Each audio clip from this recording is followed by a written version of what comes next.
नमस्कार विद्यार्थी मित्रों, आज हम कक्षा 8 में आने वाला हमारा 5वां पाठ जिसका नाम है दोहे। इस पाठ में आने वाले सभी दोहों के यहाँ पर लेखक के नाम दिए गए हैं। तो पहले लेखक है कबीर, उसके बाद के दोहे हैं वह रहीम ने लिखे हैं और उसके बाद के दोहे हैं वह तुलसीदास ने लिखे हैं। तो आज हम इस पाठ का अभ्यास करेंगे। संतों की वाणी सभी भारतीय भाषाओं में मिलती है, चाहे वह गुजराती हो, हिंदी हो, उर्दू हो या अरबी फारसी हो। संतों की वाणी है वह सभी भाषाओं में मिलती है। हिंदी में भी अनेक संतों की रचनाएं आज भी लोकप्रिय है। इस पाठ में कबीर, रहीम और तुलसीदास के दोहे दिए गए हैं। ये सभी दोहे सरल और शिक्षाप्रद है। इन सभी दोहों में दान प्रियता, संतोष, समानता, सत्संग, विनम्रता, परिश्रम और प्रेम आदि जीवन मूल्यों का इन सभी दोहों में हमें महत्व बताया गया है। तो हम लेखक परिचय में अब आगे बढ़ते हैं। प्रस्तुत दोहों में कबीर, रहीम, तुलसीदास ने बहुत सारी जीवन उपयोगी बातें बताई है। मनुष्य के जीवन में जो भी बातें उपयोगी है वह सारी बातें इन दोहों के माध्यम से हमें कबीर, रहीम और तुलसीदास ने बताई है। प्रस्तुत दोहों में दान प्रियता, संतोष, समानता, अच्छी संगत की महत्ता, विनम्रता, परिश्रम, प्रेम आदि जीवन मूल्यों को निर्देशित किया गया है।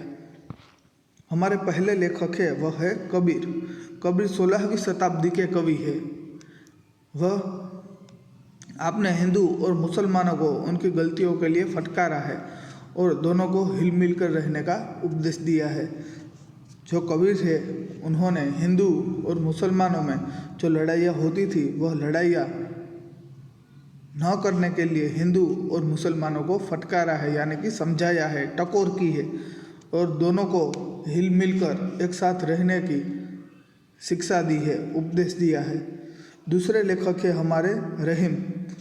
रहीम का पूरा नाम अब्दुर्रहीम खाना है। आप बड़े उदार और अनुभवी थे। हिंदी में आपने बोधप्रद दोहे लिखे हैं। हिंदी में इन्होंने मनुष्य को जीवन कैसे जीना चाहिए ऐसे बोधप्रद दोहे हैं वह उन्होंने लिखे हैं। हमारे तीसरे लेखक है संत तुलसीदास। 16वीं शताब्दी के प्रसिद्ध राम भक्त कवि है। आपने रामचरितमानस नामक प्रसिद्ध ग्रंथ लिखा है। संत तुलसीदास ने रामचरितमानस नाम का बहुत ही प्रसिद्ध ग्रंथ लिखा है। तो ये तीनों लेखक के यहाँ पर दोहे दिए गए हैं। तो हम इन दोहों को समझ लेते हैं। पहले 3 दोहे हैं वह कबीर के हैं। पहला दोहा, साईं इतना दीजिए जामे कुटुंब समाए, मैं भी भूखा ना रहूं साधु ना भूखा जाए। कबीर है वह भगवान से प्रार्थना करते हैं कि साईं इतना दीजिए जामे कुटुंब समाए, हे प्रभु मुझे बस इतना ही अन्न और धन दीजिए जिससे मेरा परिवार का निर्वाह हो जाए। मुझे बस इतना ही अन्न और धन चाहिए जिससे मैं मेरे परिवार का पालन पोषण कर सकूं। मैं भी भूखा ना रहूं साधु ना भूखा जाए। न मैं भूखा रहूं और न कोई साधु फकीर मेरे दरवाजे से भूखा लौटे। मुझे सिर्फ इतना अन्न और धन चाहिए कि जिसमें मेरा कुटुंब का मैं निर्वाह कर सकूं और मेरे घर पर, मेरे दरवाजे पर आया हुआ कोई भी साधु फकीर भूखा न लौटे। हे प्रभु મને ફક્ત એટલું જ અન્ન અને ધન આપજો કે જેનાથી મારા કુટુંબનો નિર્વાહ થઈ શકે, હું મારું કુટુંબ સારી રીતે ચલાવી શકું। હું તો ભૂખ્યો ન રહું પણ મારા દરવાજે, મારા ઘરે આવેલો કોઈ સાધુ ફકીર પણ મારા દરવાજેથી ભૂખ્યો ન જાય। મને ફક્ત એટલું જ અન્ન અને ધન જોઈએ છે। સંગ્રહ વૃત્તિ છે એ કબીર ધરાવતા નથી। બીજો દુહો, बिना विचारे जो करे सो पाछो पछताए, काम बिगाड़े आपनो जग में होत हसाए। इस दोहे का मतलब है जो व्यक्ति बिना सोचे काम करता है, बिना विचारे जो करे सो पाछो पछताय। जो व्यक्ति बिना सोचे विचारे बिना सोचे समझे कार्य करता है वह बाद में पछताता है, क्योंकि बिना सोचे विचारे बिना सोचे समझे उसका कार्य है वह बिगड़ता है और जग में यानी कि दुनिया में वह हंसी का पात्र बनता है, उसकी हंसी उड़ाई जाती है। जो व्यक्ति बिना सोचे समझे काम करता है वह बाद में पछताता है। वह अपना काम तो बिगाड़ता ही है पर दुनिया में भी उसकी हंसी उड़ाई जाती है। जे व्यक्ति विचार्या वगर काम करे छे ते पाछळथी पछताय छे। ते पोतानुं काम तो बगाड़े ज छे अने दुनियामां पण तेनी मजाक उडाडवामां आवे छे। हवे तीसरा दोहा। कबीरा खड़ा बाजार में मांगे सबकी खैर, ना काहू से दोस्ती ना काहू से बैर। कबीर कहते हैं कि मैं बाजार में सबके सामने खड़ा होकर भगवान से क्या मांग रहा हूँ, तो कि सबकी कुशलता मांग रहा हूँ, सबकी भलाई के लिए मैं प्रार्थना कर रहा हूँ। मेरी न किसी से दोस्ती है और न ही किसी से दुश्मनी है। कबीरा खड़ा बाजार में, मैं बाजार में खड़ा होकर सबकी मांगे सबकी खैर मांग रहा हूँ, सबकी कुशलता मांग रहा हूँ, सबकी भलाई के लिए भगवान से प्रार्थना कर रहा हूँ।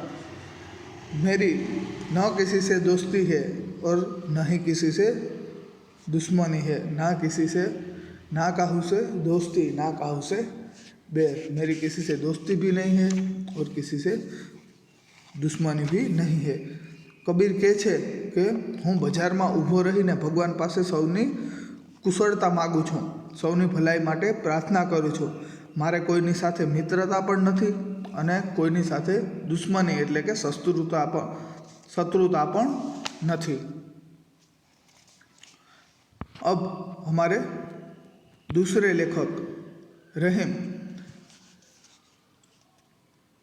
रहीमन वे नर मर चुके जो कहूँ मांगने जाही, उनके पहले वे मुए जिन मुख निकसत नाही। इस दोहे का मतलब होता है, रहीम कहते हैं कि वे मनुष्य मरे हुए हैं। रहीमन वे नर मर चुके जो कहूँ मांगन जाही। रहीम कहते हैं कि वे मनुष्य मरे हुए हैं जो कहीं मांगने के लिए जाते हैं, दूसरों के पास मांगने के लिए जाते हैं। उनते पहले वे मुए जिन मुख निकसत नहीं। वह लोग तो मरे हुए हैं जो किसी के पास कुछ मांगने के लिए जाते हैं, पर उनसे भी पहले वह मर चुके हैं जो मांगने वालों को देने से मना करते हैं, इनकार करते हैं। रहीम कहते हैं कि मेरे मन वो मनुष्य तो मरे हुए हैं कि जो दूसरों के पास कुछ मांगने के लिए जाते हैं, पर उनसे भी पहले वह मर चुके हैं जो उस मांगने आए हुए मनुष्य को देने से मना करता है। रहीम कहे छे कि जे क्यांय एटले के बीजा पासे मागवा जाय छे ते माणस मरेला छे, बीजा पासे मागवू ए मृत्यु समान छे। रहीम कहे छे कि जे बीजा पासे मागवा माटे जाय छे ते माणस तो मरेलो छे, परंतु तेनाथी पहला ते लोको मरेला छे, परंतु तेनाथी पण पहला ते लोको मृत्यु पामेला छे जेओ तेनी पासे जे मागनार, जे मागवा आवेलो जे व्यक्ति छे तेने ते आपवानी ना पाडे छे। आगळ बीजो दोहो। जो रहीम उत्तम प्रकृति का करी सकत कुसंग, चंदन विष व्यापत नहीं लिपटे रहत भुजंग। रहीम कहे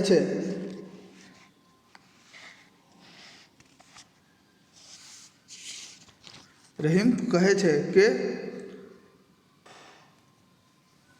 उत्तम स्वभावनी जे व्यक्ति छे कि जेनो स्वभाव सारो छे ते खराब माणसनी संगतमां રહેવા છતાં પણ તે ખરાબ બનતી નથી। રહીમ કહે છે કે ઉત્તમ સ્વભાવની વ્યક્તિ પર ખરાબ માણસોની સોબતને એટલે કે સંગતને ખરાબ અસર પડતી નથી। ચંદનના વૃક્ષો પર જેવી રીતે સાપ વીંટળાયેલા રહે છે, પણ ચંદનમાં સાપોનું ઝેર છે એ ફેલાતું નથી। ઉદાહરણ આપીને અહીંયા રહીમ છે એ આપણને સમજાવે છે। શું કહે છે? રહીમ કહેતે હૈ કે જો રહીમ उत्तम प्रकृति का करी सकत कुसंग, चंदन विष व्यापत नहीं लिपट रहत भुजंग। रहीम कहते हैं कि उत्तम स्वभाव के व्यक्ति पर बुरे लोगों की संगति का बुरा असर नहीं पड़ता। चाहे वह कितने भी बुरे लोगों के साथ घूमता फिरता हो, पर जिसका स्वभाव अच्छा है उस व्यक्ति पर, उस बुरे स्वभाव वाले व्यक्ति का कोई असर नहीं पड़ता। जैसे चंदन के वृक्ष पर सांप लिपटे रहते हैं, फिर भी चंदन में सांपों का विष नहीं फैलता, उसी तरह अच्छे स्वभाव, अच्छी प्रकृति वाले व्यक्ति पर कुसंग, खराब संगत का असर नहीं पड़ता।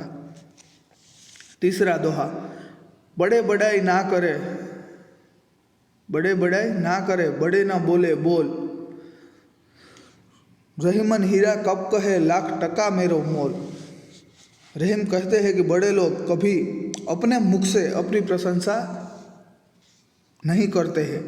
बड़े बड़ाई ना करे, बड़े ना बोले बोल, यानी कि बड़े लोग कभी अपने मुख से अपनी प्रशंसा, अपने बखान नहीं करते। जो चुपचाप, जो सचमुच बड़ा है वह कभी भी अपने मुख से अपनी बड़ाई नहीं करता, वह चुपचाप ही रहता है। बड़े लोग कभी अपने मुख से अपनी प्रशंसा नहीं करते। जो सचमुच बड़ा है वह कभी बड़े बोल नहीं बोलता, वह बड़ी बड़ी डींगे है वह नहीं हाँकता, वह बड़ी बड़ी बातें नहीं करता। हीरा कभी, जैसे हीरा कभी नहीं कहता कि उसका मूल्य लाख रुपये है, वैसे ही यह जो बड़े लोग हैं वह कभी भी अपने मुख से अपनी प्रशंसा नहीं करते। रहीम कहे छे कि मोटा माणसो कदी पोताना मुखे पोतानी प्रशंसा करता नहीं। जेओ खरेखर मोटा छे तेओ कदी मोटाईना बोल छे ए बोलता नहीं। तेओ मोटी मोटी छे ए वातो करता नहीं, पण पोते छे एक काम करीने बतावे छे। जेवी रीते हीरो क्यारेय कहेतो नहीं कि तेनुं मूल्य खूब मोटुं छे, लाख रुपया छे एनुं मूल्य, एवी ज रीते जे मोटा माणसो छे ते कोई दिवस पोताना मोढे पोताना वखाण करता नहीं।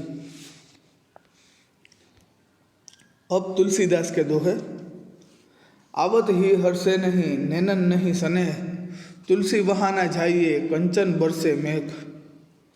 तुलसीदास जी कहते हैं कि जिस घर के लोगों का हृदय तुम्हें आया हुआ देखकर हर्षित न हो जाए और उनकी आंखों में स्नेह की भावना न हो, उस घर में कभी मत जाओ, फिर भले ही वहाँ सोना ही क्यों न बरसता हो। आवत ही हर्षे नहीं, नैनन नहीं सने।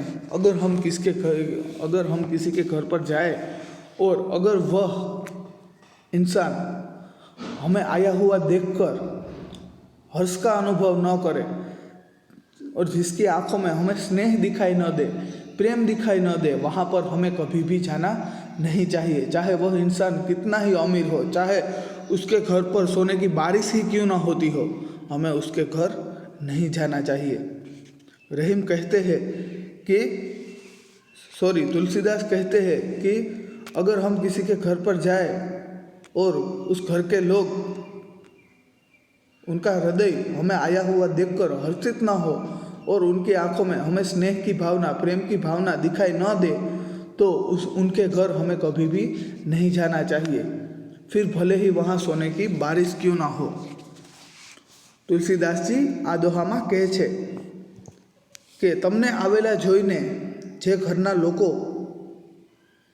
લોકોના હૃદયમાં આનંદ ન થાય અને જેમની આંખોમાં સ્નેહની ભાવના, તમારા પ્રત્યે પ્રેમ ન દેખાય કે તમારા પ્રત્યે સ્નેહની ભાવના ન દેખાય, તેમના ઘેર આપણે કદી પણ જવું જોઈએ નહીં, પછી ભલે ત્યાં દરરોજ સોનાનો વરસાદ થતો હોય, પણ એવા માણસના ઘરે કોઈ દિવસ આપણે જવું જોઈએ નહીં।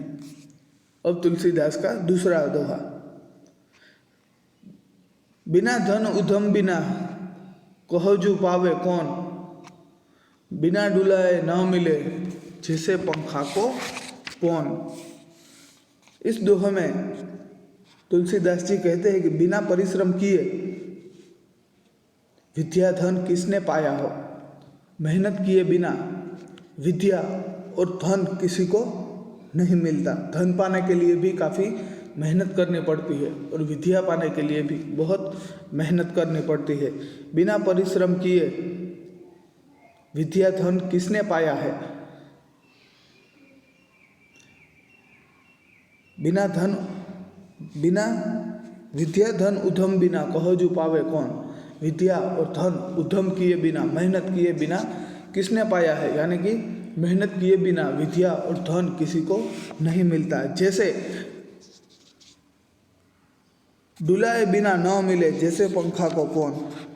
यहाँ पर उदाहरण दिया है कि जैसे हिलाए बिना तो पंखा भी हवा नहीं फेंकता, हिलाए बिना तो पंखे की हवा भी नहीं मिलती, वैसे ही मेहनत किए बिना विद्या और धन किसी को प्राप्त नहीं होता। रेम तुलसीदास કહે છે કે પરિશ્રમ કર્યા વિના વિદ્યા કે ધન અથવા તો વિદ્યારૂપી ધન કોણ પ્રાપ્ત કરી શકે છે। મહેનત કર્યા વગર આ દુનિયામાં કાંઈક છે એ મળતું નથી। હલાવ્યા વગર તો પંખો પણ હવા નથી ફેંકતો, હલાવ્યા વગર તો પંખાની પણ હવા છે એ નથી મળતી। એ જમાનામાં ત્યારે આ ઇલેક્ટ્રોનિક પંખા હતા નહીં, જે પંખો હલાવીએ અને તેના જે પવન છે એ ફેંકવો પડતો। એટલે આ તે જમાનામાં લખેલો દુહો છે। એટલે તુલસીદાસજી આ દુહામાં લખે છે કે મહેનત કર્યા વગર તો ધન કે વિદ્યા કાંઈ જ મળતું નથી। જેવી રીતે હલાવ્યા વગર તો પંખો પણ હવા નથી ફેંકતો, એવી રીતે મહેનત કર્યા વગર આ દુનિયામાં વિદ્યા કે ધન છે એ કોઈને મળતું નથી। તો અહીંયા આપણો જે આ પાંચમો પાઠ છે દોહે તે પૂર્ણ થાય છે। પાઠના અંતે અહીં થોડાક શબ્દાર્થો આપેલા છે, તો આપણે તે જોઈ લઈએ। कुटुंब, कुटुंब यानी कि कुटुंब या फिर परिवार। खेर यानी कि कुशलता। नाद यानी आवाज़ या ध्वनि। कुसंग बुरी संगत। भुजंग यानी कि सांप या सर्प। नैनन यानी कि आँखों में। हर्षे यानी कि खुशी। कंचन यानी कि सोना। मेह यानी कि मेघ। उद्धम यानी कि परिश्रम। पौन पवन यानी कि हवा। खान खाना यानी कि सरदारों का सरदार एक उपाधि है, यह एक उपनाम है। तो यहाँ पर हमारा यह पांचवा पाठ पूर्ण होता है। Thank you. अस्तु।